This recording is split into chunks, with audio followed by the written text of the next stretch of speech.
Física da modalidade EAD, sou Carlos Magno, professor das disciplinas de Laboratório de Física 1 e Laboratório de Física 2. Hoje daremos sequência às aulas de Laboratório de Física 2, ok? O pêndulo de torção ele é muito similar ao pêndulo simples que vocês viram lá na Física 1, no Laboratório de Física 1. Semelhante na montagem, que consiste numa haste, num fio, que vocês vão ver na hora de discutirmos, né? Um fio e um corpo, uma massa na extremidade, ok? Só que lá no pêndulo nós tirávamos o corpo da sua posição de equilíbrio, que é essa daqui da vertical, puxávamos um pouquinho, era uma oscilação pequena, e deixávamos ele oscilar. Era a força gravitacional junto com a força, com a tensão na corda, que o fazia voltar para a posição de equilíbrio e consequentemente ficar oscilando.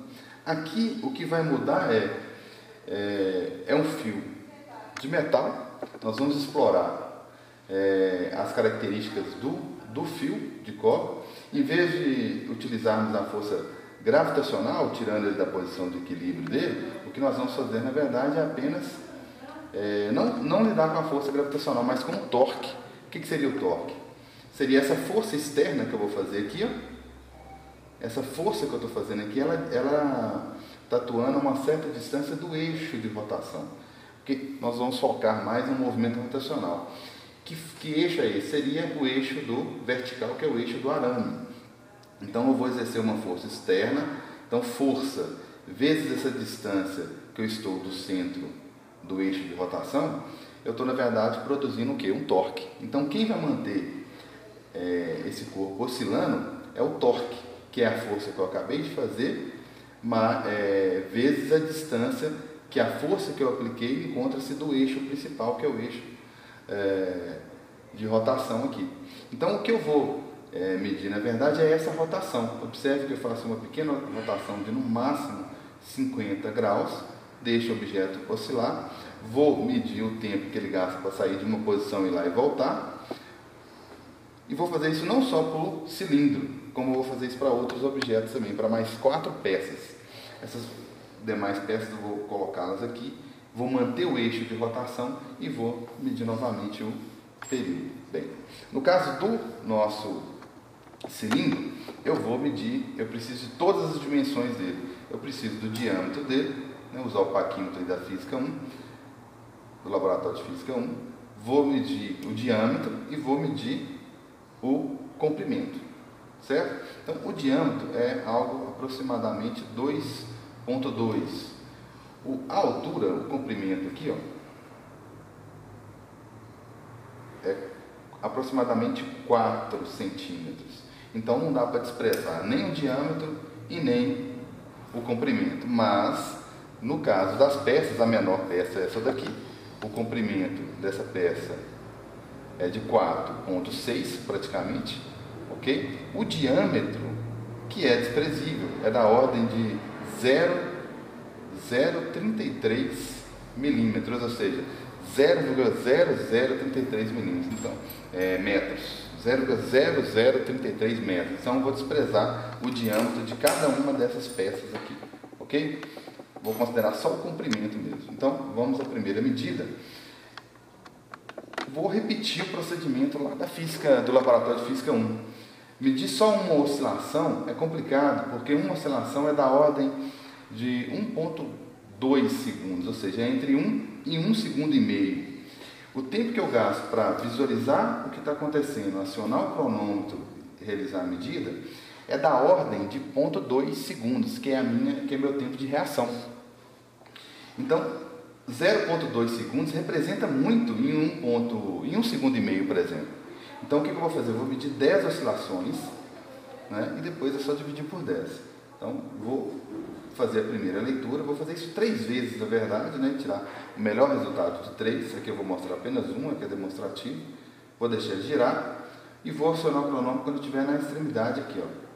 Ok? Foi lá, voltou 1, 2, 3, 4, 5, 6, 7, 8, 9, 10. Da ordem de 11,38. Inclusive esse valor estará disponível na plataforma. Ok. Vou repetir o procedimento mais 2 vezes e vou tirar a média. ok? Como aqui é só ilustrativo, vou substituir os demais pesos. Então, o que nós vamos fazer aqui agora? Acrescentar a segunda peça. Posicioná-la mais ou menos aqui no meio, certinho. Agora fica mais fácil de perceber a visualização.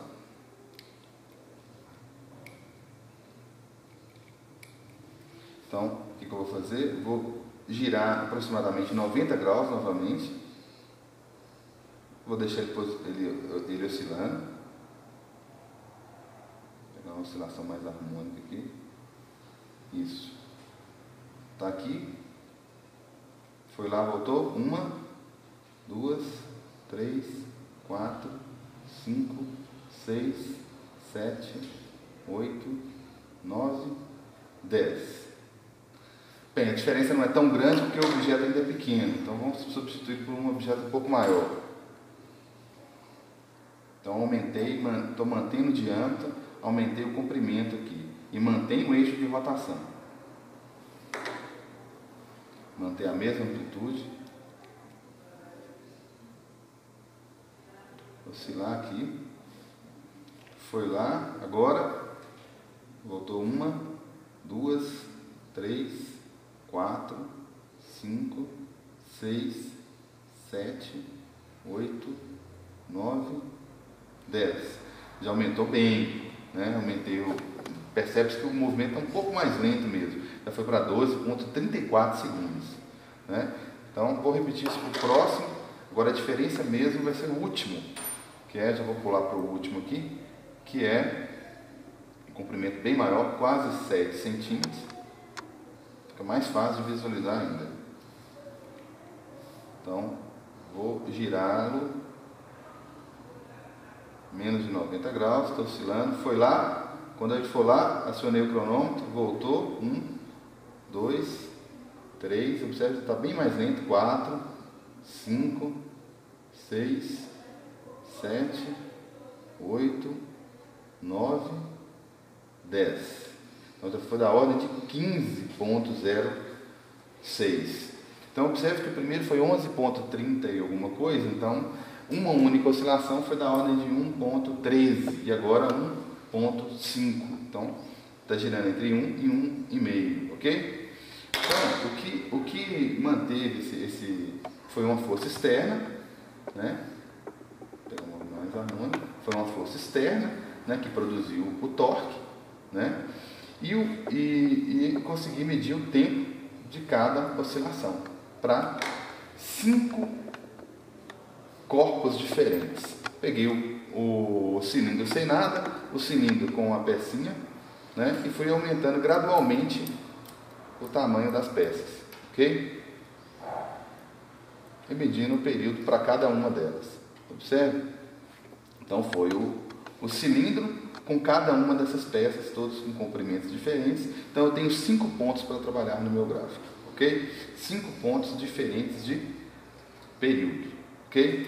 Bem, então o que eu vou analisar aqui? Vai ser o período em função do momento de inércia. O que seria um momento de inércia? É um princípio inicial mesmo de Galileu, que é a tendência que todo corpo tem de permanecer em seu estado de origem. Então, você está em repouso, ele tem a sua tendência em permanecer em repouso, e ele oferece uma resistência quando eu faço isso aqui, ó, atuo externamente a ele, né, produzindo uma força externa. Então, ele tem uma tendência a permanecer no seu estado de origem, que é o momento de inércia. Nesse caso aqui, é uma resistência, né, para sair da sua posição de repouso, sua posição de menor energia ali. Então, inércia é a tendência que todo corpo oferece, né, apresenta quando você tenta tirá-lo do ponto de equilíbrio, ok? Então, aqui ele vai tentar resistir a essa rotação. Então, tem como medir inércia? Tem como medir inércia. Quanto maior a massa, maior a sua tendência em permanecer no seu estado de origem, ok? Então, eu tenho 5 momentos de inércia totalmente diferentes, ok? Cilindro sozinho e cilindro acompanhado desses bastãozinhos aqui, que são cilindros também, porém o diâmetro desprezível. Então eu tenho período em relação a momento de inércia, ok? Depois, em um vídeo posterior, eu vou discutir, apresentar a fórmula, vou linearizar a fórmula e discutir um pouquinho sobre o gráfico e, consequentemente, sobre a inclinação desse gráfico. Então, espero que todos tenham compreendido. Mais informações vocês vão encontrar na plataforma e que todos tenham um bom relatório e uma excelente prova.